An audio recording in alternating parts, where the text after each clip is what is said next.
എപ്പോഴും ഒരു കംഫർട്ട് സോണിൽ നിന്ന് ഒരു അടുത്തൊരു ഹൈ ലെവൽ വരെ ഒരു അൺകംഫർട്ടബിൾ ഏരിയ ഉണ്ട്. അത് ആ ഒരു കോൺഫ്ലിക്ട്സ് ആണ് ഇപ്പോൾ നടന്നുകൊണ്ടിരിക്കുന്നത്. അതായത് കോസ്റ്റ് കൂടുമ്പം പേഷ്യൻസും ഡോക്ടേഴ്സും മാനേജ്മെൻറ്റും പബ്ലിക് എല്ലാവരും കൂടി ഈ കോൺഫ്ലിക്ട്സ് വരുമല്ലോ. അതല്ല ഈ കോസ്റ്റിൻ്റെ പേര് പറഞ്ഞ് ഇപ്പം സ്ഥിരം ആൾക്കാർ പറയുന്നതാണ് പാവപ്പോട്ട് പിഴിഞ്ഞ് ചികിത്സിക്കുന്ന മൾട്ടി സ്പെഷ്യാലിറ്റി ഹോസ്പിറ്റൽ. ഇപ്പോൾ ഇതൊരു കോമൺ വാക്കാണ്. അത് ബേസിക്കലി ബേസിക്കലി നമ്മൾ നോക്കുമ്പോൾ ഈ പാവങ്ങളെ പിഴിഞ്ഞ് ജീവിക്കുന്ന മൾട്ടി സ്പെഷ്യാലിറ്റി ഹോസ്പിറ്റൽസ് എന്ന് പറയുമ്പോൾ അതിൻ്റെ അർത്ഥം എന്ന് വെച്ച് കഴിഞ്ഞാൽ ആക്ച്വലി മൾട്ടി സ്പെഷ്യാലിറ്റി ഹോസ്പിറ്റൽ വന്നാലും നല്ല ഹൈ ക്വാളിറ്റി ട്രീറ്റ്മെൻറ്റ് വരത്തുള്ളൂ. അല്ലെങ്കിൽ നമ്മൾ ഇന്ന് ലോ ലെവൽ ട്രീറ്റ്മെൻറ്റ് വെച്ചുകൊണ്ടിരിക്കും. കാശുള്ളവരും വിദേശത്തും പോയിക്കൊണ്ടിരിക്കും. മൾട്ടി സ്പെഷ്യാലിറ്റി ഹോസ്പിറ്റൽ എന്ന് പറഞ്ഞാൽ അത് ഹൈ ലെവൽ ഹോസ്പിറ്റൽസ് ആണ്. ആ ഹോസ്പിറ്റൽസ് വരണം, ഡെഫിനറ്റ്ലി അത് വന്നിരിക്കും. അത് ഡെവലപ്മെൻറ്റ് ഫസ്റ്റ് സ്റ്റെപ്പ്.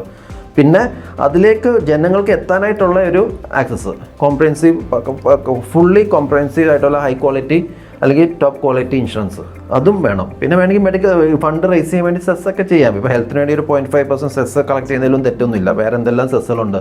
അപ്പോൾ അതിലൊക്കെ ചെയ്യുന്നതിന് ചെയ്തില്ല. ഈ ഹെൽത്ത് ഇൻഷുറൻസ് ശരിക്കും കമ്പൾസറി ആയിരിക്കണം. അപ്പോൾ അതിലേക്ക് എത്താനായിട്ടുള്ള ഒരു വന്നുകൊണ്ടിരിക്കുകയാണ്. ഡെഫിനറ്റ്ലി ഇനി ഒരു നല്ല രീതിയിൽ പോവുകയാണെങ്കിൽ ഒരു 5 to 10 years ഉള്ള അതിലേക്ക് വരണം.